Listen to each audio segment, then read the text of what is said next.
Beneath the ordinary world lies a veil, and behind it, the voices of the lost still whisper. We are your guides into the shadows, where true crime meets the paranormal. From chilling crimes to haunted histories, we uncover the stories that refuse to rest. This is Veil of Echoes.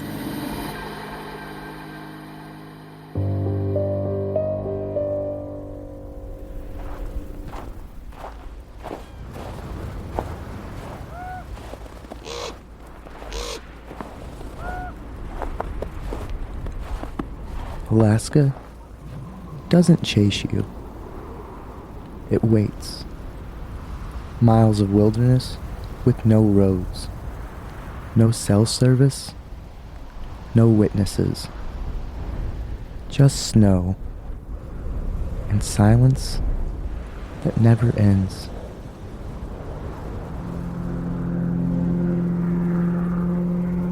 Planes take off in clear skies and disappear.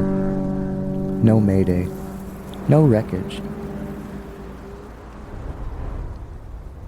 Hunters follow tracks into trees, only to watch them stop mid-step.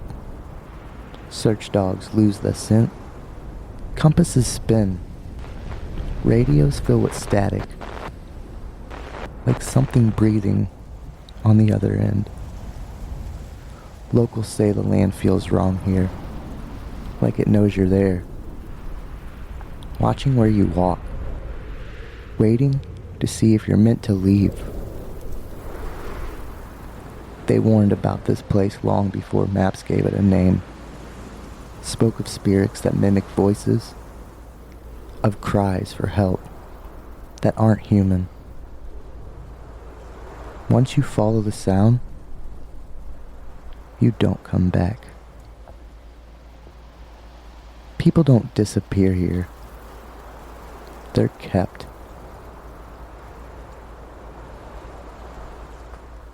Some places don't need witnesses, because the land remembers for them. Episode 27, The Alaska Triangle.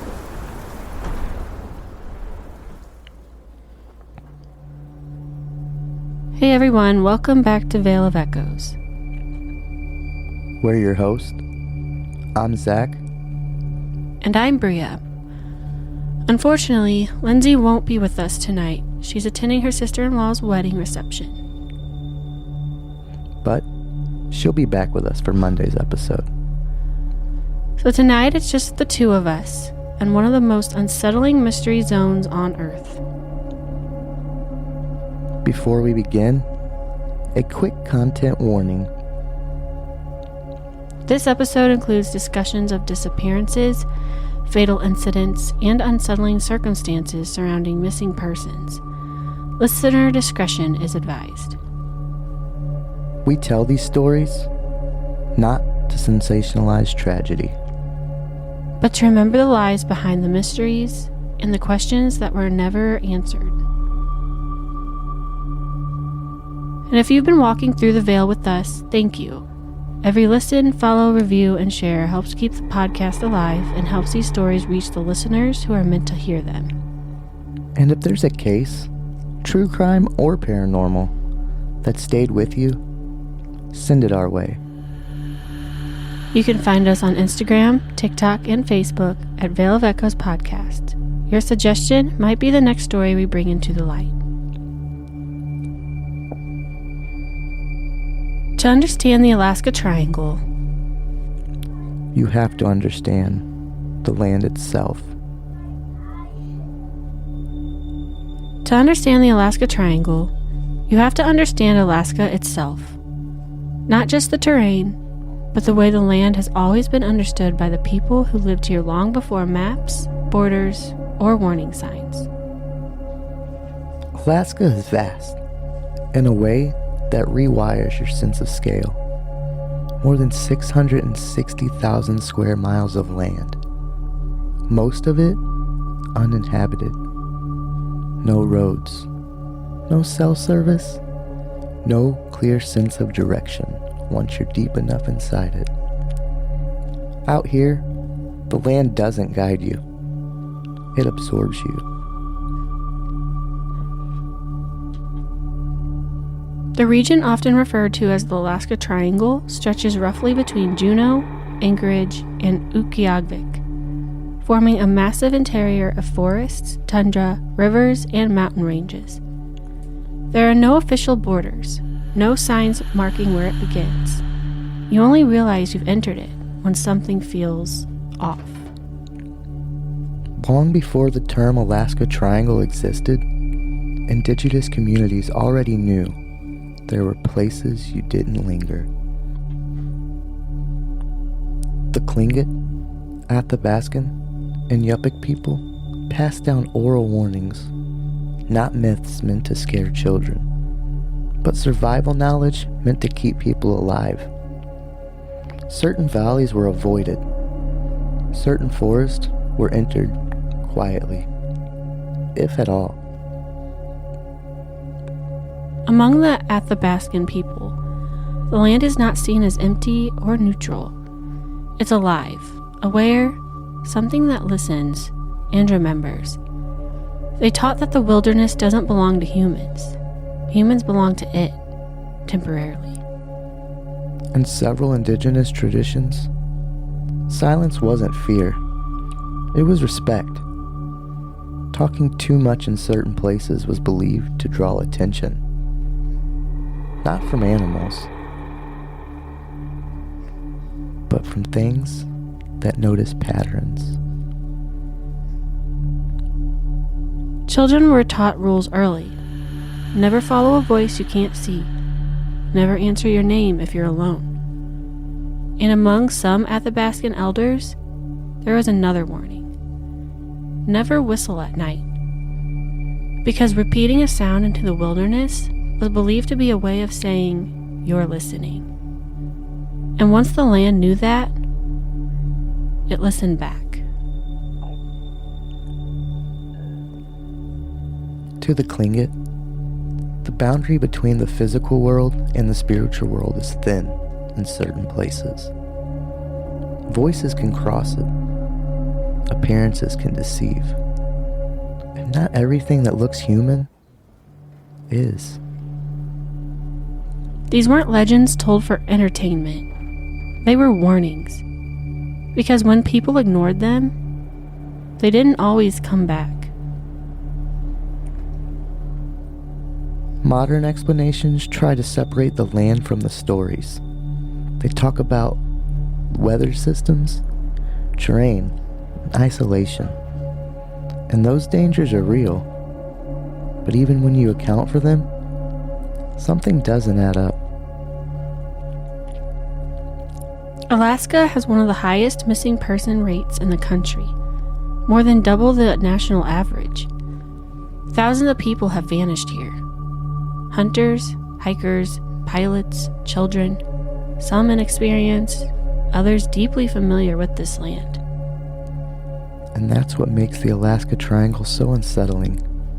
It doesn't only take the unprepared. It takes the capable, the careful, the people who should have made it home.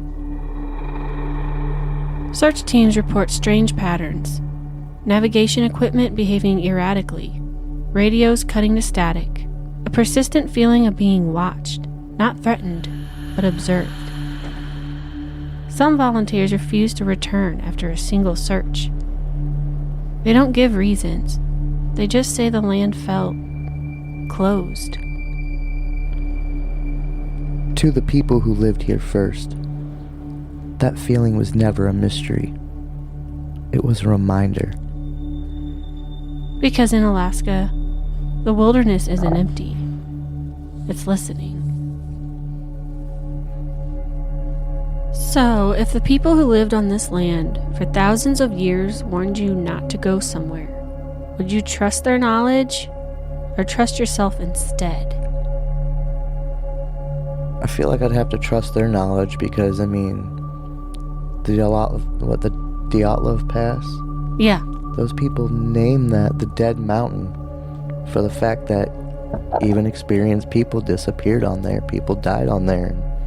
They were warned and warned and warned, and I know they took a wrong turn and that's how they ended up there, but these guys were warned for centuries. They told these children as survival preparation, not as scary stories, not as fables, but as in this land, once you get out there, everything looks the same because it's covered in snow, so Yeah.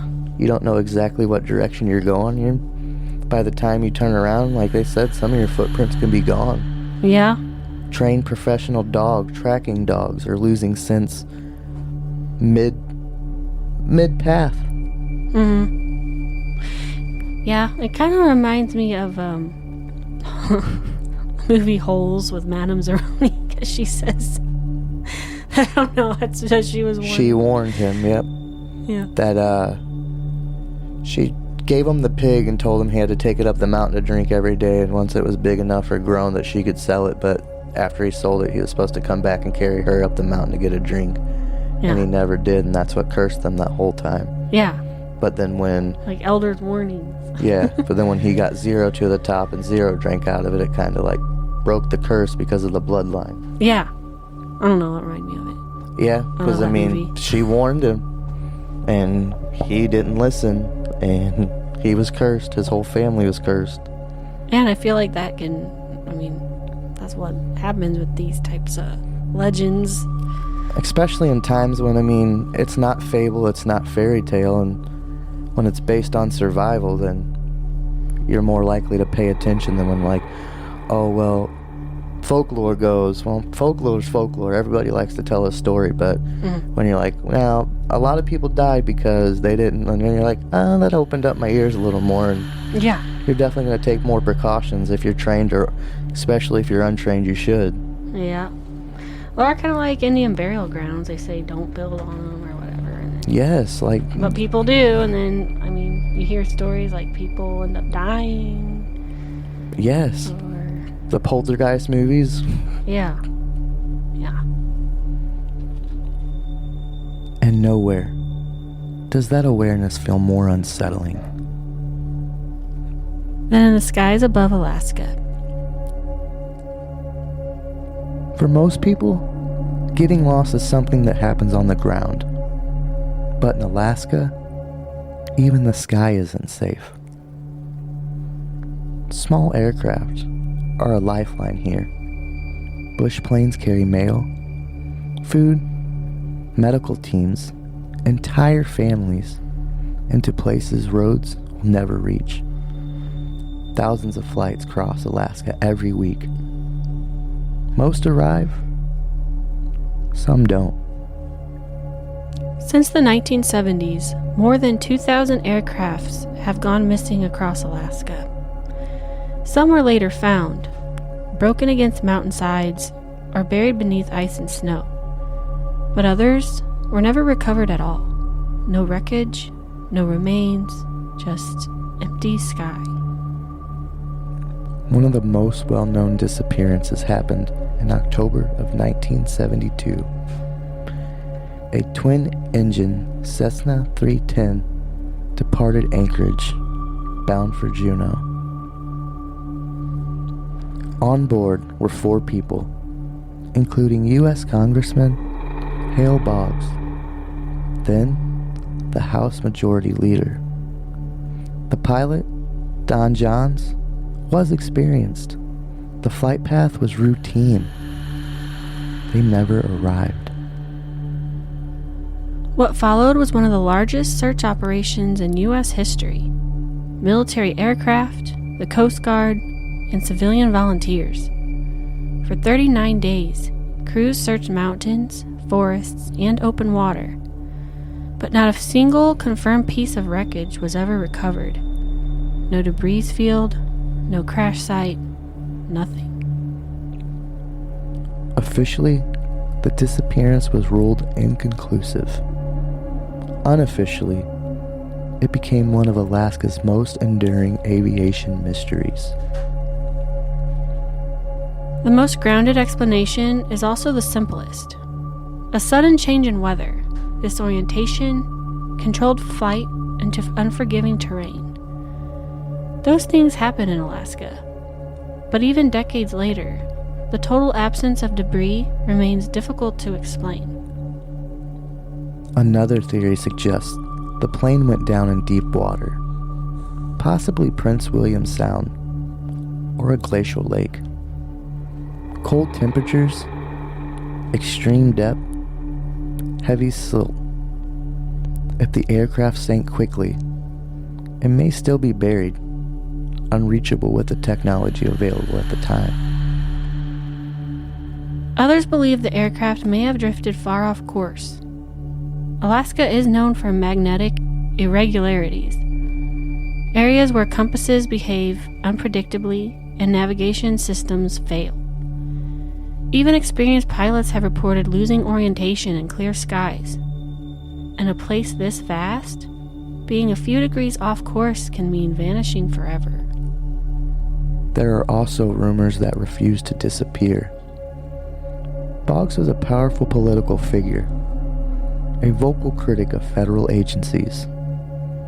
Some have speculated his disappearance wasn't accidental, but no evidence has ever supported that claim. No motive, no proof, just unanswered questions. And what remains undeniable is that a sitting U.S. congressman boarded a plane in broad daylight and vanished into Alaska's interior without a trace. If a plane can disappear without leaving a single piece behind, how far off course do you think you'd have to be before no one ever finds you? I feel like it's just like getting lost in the woods or forest, because you can make like just a few inches, wrong way, and then you get... Yeah, because if you keep stepping that way, that few inches turns into miles. Exactly. Yeah, I mean, that's a good theory on its own, because, especially when you're in a plane, and those planes are doing hundreds of miles an hour in the sky. So it's not like they're just like, oh, we're off. And so once you go, you're going. Yeah. And then when you're in a spot that has, magnetic irregularities, then your compass is going to spin, your plane systems are going to spin, so navigation's out the window. So even with this experienced pilots, an all-white sky is an all-white sky. Yeah. You have nothing to tell it apart, and then when you look down, it's all white too. Well, that and how big is this? What's over? They said 660-something thousand miles, square miles. Yeah, that's a lot. And there's like 3 main cities in Alaska. Everything else is just like boop, boop, boop. Little pit stops, little pinpoints, nothing like... They said they have to take personal planes. I remember that one, wasn't that in Alaska? That one thing we watched where there was like this little town and they only got their mail and groceries from an airplane, and then this guy ended up killing everyone, or trying to kill everybody, and... Yeah, that was on ID channel. Yeah. I remember, because they couldn't really do anything because nobody could get there in time. So he was like taking out everyone. Yeah, what?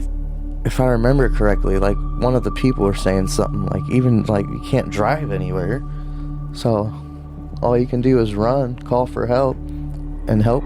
Even in a plane, it still takes an hour to get there. Yeah. Maybe it's the McCarthy, Alaska murders?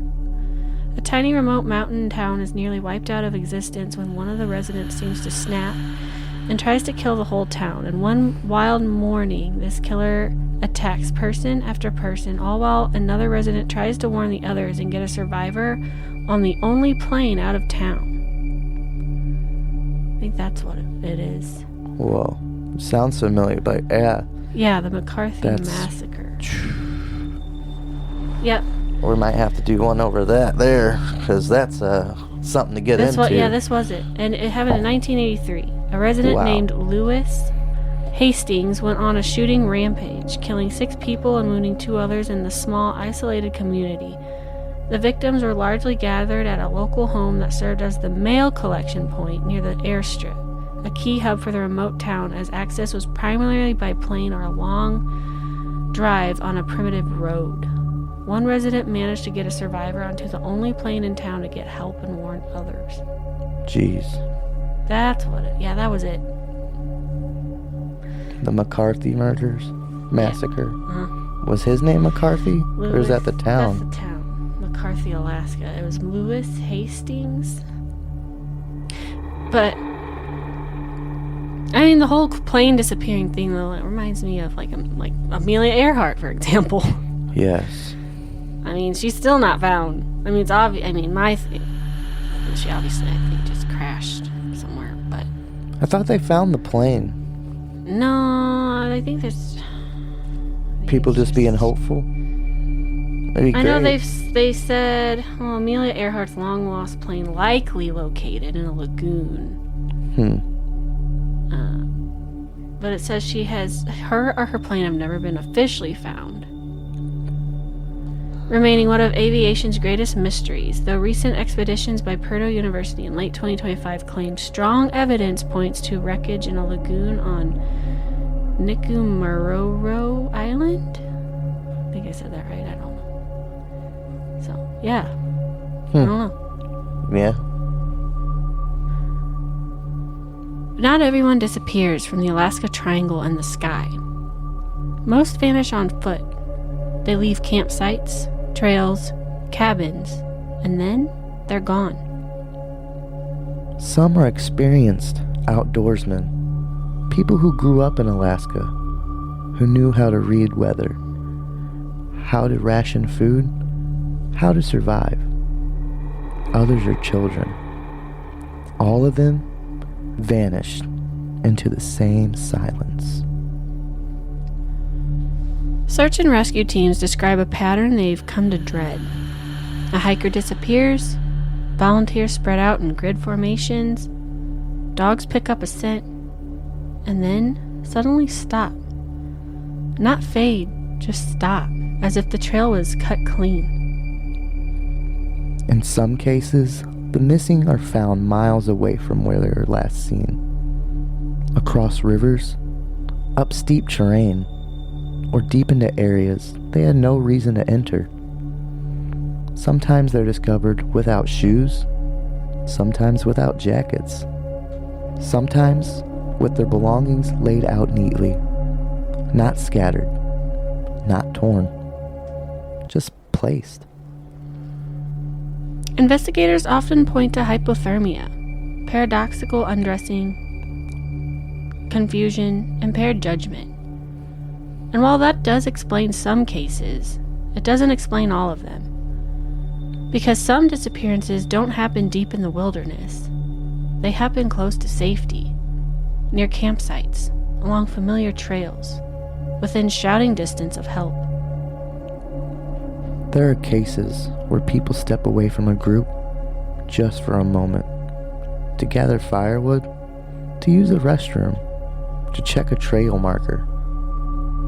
And when someone turns around, they're already gone. Search teams arrive quickly in these cases, sometimes within hours. They search outward in widening circles, calling names, listening for movement, scanning the ground for any sign of struggle. But instead of chaos, they find order. Footprints that lead away from camp, but never lead back. No signs of running, no signs of a fight. Just a quiet departure, as if the person chose to leave. And in several cases, the missing are later found in locations that don't make sense. High ground they had no reason to climb, dense brush they would normally avoid, areas already searched multiple times, as if they weren't there before.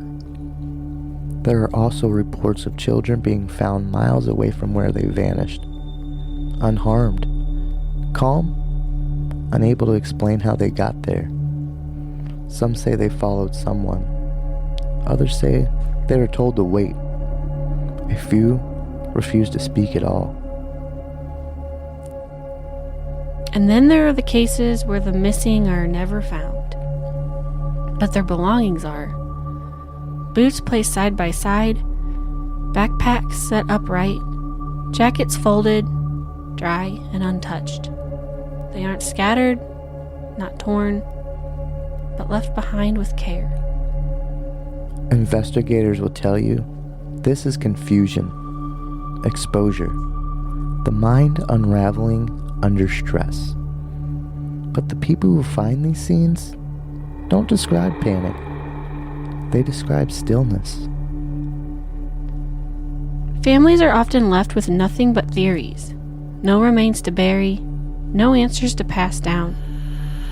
Just a place on a map that no longer feels neutral. In Alaska, some families won't return to the areas where their loved ones disappeared. They say the land feels closed. What's most disturbing isn't just how many people disappear. It's how similar their stories are. Different years, different locations, same outcome. People step into the wilderness, and the wilderness answers with silence. Excuse Siri and Chester. They have attitude toward each other. Yeah. And when you look at enough of these cases side by side, it stops feeling random. It starts to feel deliberate. So if a person can disappear without leaving a trace, no struggle, no sound, no explanation, do you think they got lost? Yeah, I mean, without a trace is pretty hardcore. I mean, that all depends on the weather again, and Alaska seems like a place where it's usually windy and snowy. Well, I just think of cases like, gosh darn it, now I think of these cases, I don't know their names. But like this woman, this elderly woman was hiking, and she ended up being missing. And then it turns out like her tent was like very close to where they were searching, but I guess the woods are, the wood line was just so vast, it's just kind of impossible. It's like an ant and they just walk right past it. Yeah. What was her name? It was sad because her husband, she was a really experienced hiker, and her husband told her he would meet her to pick her up on wherever, on this whatever, and she never showed up. Geraldine. She was hiking on along a rugged stretch of the Appalachian Trail south of Stratton, Maine, on her way from one backcountry shelter to the next. Man, she just disappeared? Well, this happened in 2013. Hikers watched a 66-year-old Geraldine Largay disappeared into heavy foliage on a section of the Appalachian Trail in eastern Maine, and was never heard of again. So she disappeared in 2013, but then her remains were not found until 2 years later, October 2015. So it ends up she made a wrong turn. She stepped off the trail to relieve herself and became disoriented in the dense underbrush. She attempted to text her husband for help twice, but the messages never sent due to a lack of cell service. When she failed to meet her husband at a designated crossing, a massive search was launched. However, the thick forest canopy and her camouflage tent made her nearly impossible to spot. Based on a journal found with her remains, she survived for at least 26 days alone in the wilderness. She set up a campsite about 2 miles from the trail where she hunkered down to wait for rescuers. That's so sad. Yeah, this one made me cry when I watched it. It says her journal contained personal letters to her family. One of her last entries, dated August 6, 2013, made a heartbreaking request. When you find my body, please call my husband George and my daughter Carrie. It will be the greatest kindness for them to know that I am dead. Medical examiner later determined that she died of starvation and exposure. And her remains were found by chance by a forestry surveyor working on U.S. Navy property. Jeez. Her campsite was remarkably close to help. Investigators noted it was only a 30-minute walk from a clear logging road. Sad. But yeah, that's what I remember. That is crazy. She was so close, but they just... Yeah. Yeah. In their mind, they was going farther than they thought. And they're like, how far could she go? You never know. She was that close. In reality, it's sad. 26 days, goodness. Yeah. It's like my biggest fear. Yeah, that's anywhere getting lost. Out on the ocean, out in the fucking Alaska, out in the desert, out in the woods. Yeah, it's scary. Oh. Heck, even when we go hiking sometimes, I'm like nervous to step off the trail to go. Yeah. Yeah. I remember we ended up 6 miles into the woods. Yeah. Long before investigators, satellites, or missing persons report, this land already had a reputation. Indigenous communities across Alaska passed down warnings about certain places. Valleys, forests, rivers, where people didn't linger. Not because they were dangerous in the unusual sense, but because they listened. Among the Tlingit people, there is a legend of the Kustaka, a shape-shifting entity, often described as half-human, half-otter, that lures victims by mimicking the voices of loved ones. Crying children, injured travelers, and someone calling your name. Half-human otter. Yeah. Kustaka. I don't know. I've never... it sounds like it'd be a half-human otter. Yeah, that's crazy, these different... Kushtaka. Yeah. I've never even heard of that. Me neither. Until this... I don't know. Pictures of them. It's more of a humanoid with an otter head and a tail. Yeah. Kushtaka. Kushtaka. The stories warned that if you follow the sound, you don't die. You disappear. And sometimes, you come back wrong. Elders taught children never to answer voices in the wilderness, no matter how familiar they sounded. Never follow footsteps you didn't make. Never assume you're alone. Modern science offers other explanations. Some researchers point to magnetic anomalies, areas where the Earth's magnetic field behaves erratically, interfering with navigation, compasses, and even the human sense of direction. Pilots report losing orientation. Hikers describe walking for hours, only to end up where they started. Others believe the culprit is infrasound, low-frequency vibrations created by wind moving through mountainous terrain. Below the threshold of hearing, but felt inside the body. These frequencies have been linked to nausea, anxiety, paranoia, the overwhelming sensation that you're being watched. This keeps reminding me of the dial-up pass, because this is the same thing they would say, theories-wise. Similar terrain. Yeah.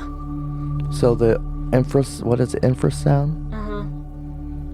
Makes sense. The low frequency, the vibrations, to be able to feel it but you don't hear it. Yeah, and then that's gotta be miserable. Like, why do I feel like this? And having no idea because you can't hear shit. You're just like, got a sick feeling to your stomach, and then it obviously can kill people. Oof. Yeah. But even these explanations fall short. They don't explain children vanishing from campsites without sound, or experienced outdoorsmen walking straight into terrain they knew was very dangerous, or search dogs refusing to move forward, tails tucked and whimpering. Some believe the Alaska Triangle is a place where reality bends, where time slips, where paths don't always lead where they should.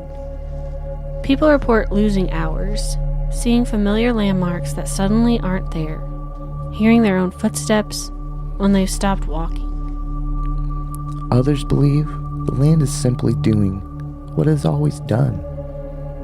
Filtering, testing, keeping what doesn't belong. To the people who have lived here the longest, the warnings were never meant to scare. They were meant to protect. Because once you ignore them, once you answer the wrong voice, the land doesn't chase you. It waits. So if you were lost, cold, and heard someone calling your name from the trees, would you follow it? No. I don't know. It depends what it sounded like, I guess. That's the bad part. That is the bad part. Like, if it's friendly, I'm like, okay, I don't know. Yeah, because I mean, it's gonna try to mimic whatever makes you comfortable. So, whosever voice makes you comfortable, it's gonna be like, all right, that's what I'm gonna do, and then you're gonna be like, oh, I'm gonna go this way, and then bam. Yeah. Kind of like the Wendigo. The whispers. Yeah. But exactly. The one dangerous thing about the Wendigo is that the closer it is to you, the farther away it sounds. Yeah. And that's fucked. That is the scary part. Because you'd think, like, right next to you should sound really loud, but it still sounds like it's about fucking 100 or so feet away. Yeah, exactly. But yeah, that's always a hard thing, because you're out there, you're lost. Obviously, you're cold. So if you hear a voice, of course you're going to want to go to it. Everything in your right being is going to move towards it. And then your brain's going to be like, I don't know, but... Yeah. In that moment when you think you're freezing, you're going to freeze to death, you're going to go towards it, hoping it's what you're looking for, a way out. Well, yeah. So unfortunately, yeah, in that situation, here I'm going to go tra-la-la-la, frolicking through Well, the especially snow. like if you're a fight or flight mode, like if you're freezing to death and like that's all you can think, like you're going to want to go to anything that sounds like there's help, you know. That's the scary part. Because, I mean, that's the human instinct. Like, you want to keep yourself protected. You want to keep yourself alive. So anything that gives you that sense of comfort and safety, you're going to go towards. It's going to be the wrong decision out there, it seems like. But what are you going to do in a panic? Exactly. Nope. But some theories move beyond science. And this is where the stories begin to change. Alaska is also one of the most active regions in the world for unexplained sightings. For decades, pilots flying through the airspace have reported unidentified aerial phenomena. Not lights behaving like aircrafts, not weather balloons, but objects that move against the wind, hover without sound, and accelerate at impossible speeds. In November of 1986, an entire Japan Airlines crew reported seeing a massive, illuminated object pacing their Boeing 747 over Alaska. The object appeared on radar, then vanished. Air traffic control confirmed the anomaly. No explanation was ever given. Other pilots describe glowing orbs, amber, white, sometimes blue, following small aircraft through remote airspace. They don't interfere, they don't communicate, they just observe and then disappear. Kind of reminds me of the forests we talked about, how they would see these orbs there. And Also, the Dalatov Pass. They seen like... Yeah, they're claiming that they've seen lights and stuff in the sky. Yeah, that's right. Yeah, see, it's like all these places, they have something going on that's... And then like in some of those those forests we talked about, like had magnetic things. Anomalies, yeah. Yeah, it's weird. Some believe these sightings are connected to the Alaska Triangle's aviation disappearances. That whatever disrupts navigation here may not be natural at all. But the sky isn't the only place people report strange encounters. On the ground, hunters, campers, and search and rescue teams describe something else entirely. There are reports of figures seen deep in the woods. Tall, thin, unmoving, often mistaken for trees, until they're gone the moment you blink. Search teams have reported hearing voices where no one should be, calling names, asking for help, always just far enough away that you can't see the source. But when they follow the sound, it stops. Some indigenous traditions speak of lost spirits. Not violent, not malicious, but restless. Souls that never found their way home. Travelers reported footsteps pacing them at night, or whispers in languages they don't understand. Others describe time behaving strangely. Minutes that turn into hours. Radios recording transmissions no one remembers making. Footsteps heard behind you when you've already stopped walking. Campers have woken to find their surroundings altered. Objects moved, footprints circling their tents, not approaching, not retreating, just circling. And when survivors try to describe what they felt, they don't talk about fear. They talk about being noticed. Indigenous warnings describe this awareness clearly, not as evil, not as violent, but as selective, something that doesn't need to chase, because it already knows where you are. Others believe none of these theories stand on their own, that the truth lies in the overlap between the weather, terrain, disorientation, ancient knowledge ignored, all colliding in one region that doesn't forgive mistakes. And maybe the most unsettling theory of all isn't the Alaska Triangle doesn't need a supernatural explanation, that it's simply a place where humans forget how small they are. And where the land doesn't hunt, it doesn't chase. It waits. So if every explanation leaves something unanswered, which one do you believe? And why? I am for the planes, especially. I can see the magnetic. Yeah, the magnetic anomalies messing with the navigation and then going the wrong direction and running into the forest or running into the mountains. But then, like I said, with every forest that we've done so far, they always also say they hear things, see orbs and things, UFOs. So it's like, what's going on? Yeah. I don't know. I also imagine out there in that vast wilderness of snow, people do really forget how small they are. Yes. Because you're coming from places that, some states that we have aren't even counties in some other states. They're just little bitty things. Their population is, there's probably 3 counties that we have that are the size of fucking Connecticut, Rhode Island. Well, all I know is, forests freak me out, honestly. I think it's just the idea of being out in a vast open and not having any means of how to get back. Especially when navigation isn't working. Yeah, I don't know. I just always hear bad things. Like there's another case that freaks me out. It was the Chris Creamers in Lausanne Froon in Panama. It happened in 2014, but there were 2 Dutch friends vanishing hiking the El Pianista Trail. Their camera revealed eerie photos before their remains were found, leading to unresolved questions about accidental falls or worse.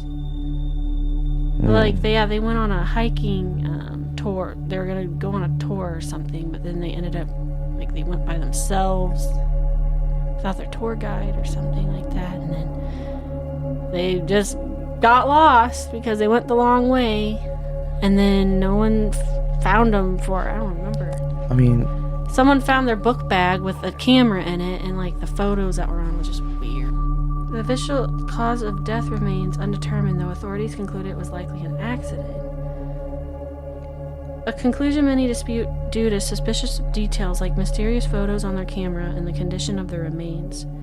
Theories range from accidental falls and getting lost to foul play, while the case remaining a subject of intense speculation and debate. Yeah. Yeah, nope. Oh, that terrifies me. I never want to be lost in the woods. Yeah, have you ever read the... I don't know, also reminds me. Have you read the book Hatchet? Yeah, I mean, in school, but... I mean, it's a fictional book, but... No, yeah. That's a good book. Where he was 13, he was with the pilot, and then they crashed in Canada or something, and then he just had a hatchet on him, and pilot was dead, and he was just there to fend for himself, pretty much. Yeah, it's bad. That's a good book. Yes. But yeah, that's another thing. Like, the wilderness just freaks me out. It's always Castaway, Titanic. Yeah. The Forest. Mm-hmm. What's that one? It was Emil Hirsch.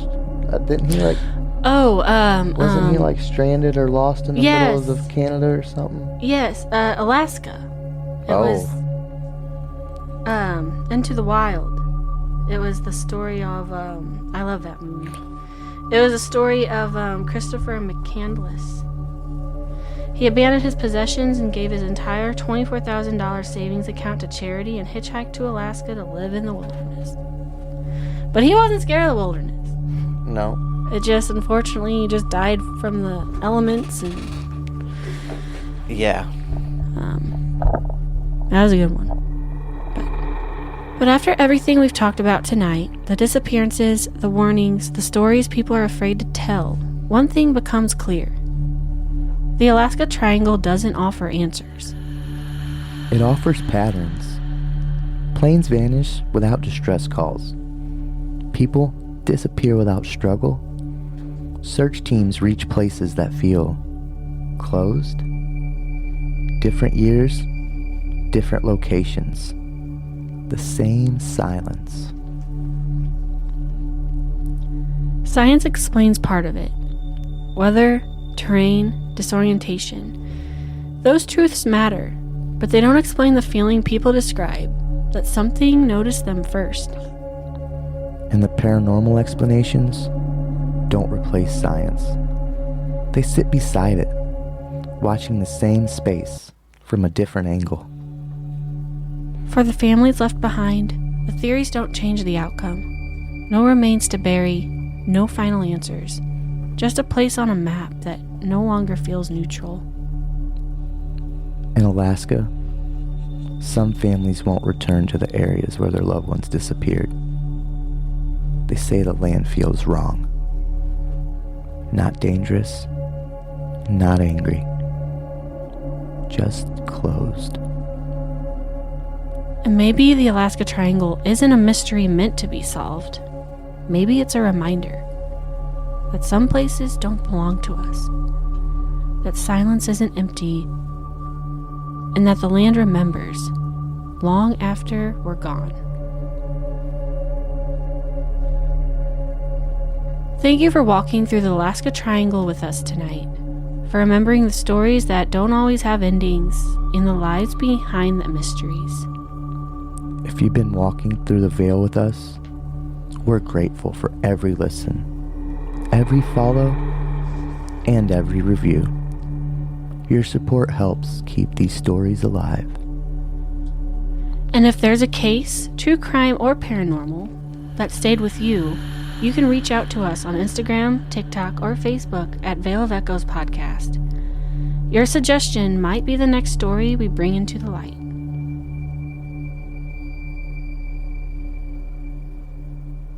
And this Monday, we return to a little girl the world never forgot. 6 years old, asleep in her own home on Christmas night. What happened next shattered a family and left questions that still don't have answers. Sean Benet Ramsey, Part 1. Not just a mystery, but a child whose story was never finished. Until next time, keep your ears open. And the veil closed.